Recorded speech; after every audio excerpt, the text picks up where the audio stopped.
Hey guys, so here's rhythm D, and this is called atrial flutter. So when we look at this rhythm, we see that it's not normal in the sense that there's a lot of little jagged waves before the QRS complex. And what these are actually distorted P waves.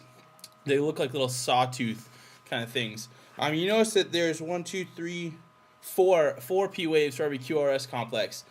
So what's happening here is the atria are firing 4 times for every one time that the ventricles are firing, which is why we see a ratio of 4 atrial contractions to 1 ventricular contraction. Hence, it's called 4-to-1 atrial flutter. And so, what are these little contractions representing?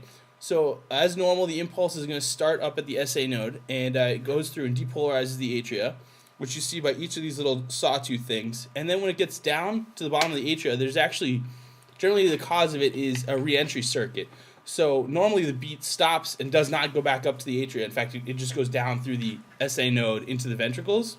But here it's going to loop back in.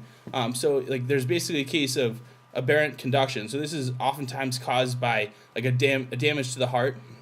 And so then eventually after the 4th one, it does succeed at making it through the SA node down into the ventricles. So we do get our heartbeat. And the rhythm looks pretty normal as far as rate is concerned.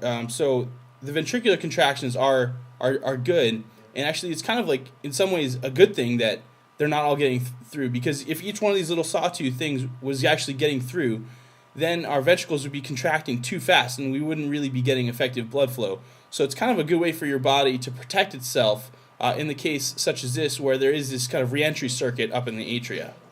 So again, this is atrial flutter is the term for it, and specifically 4-to-1 because there's a rate of 4 atrial contractions for every 1, with those other 3 uncontracted being caused by the reentry circuit at the bottom of the atria.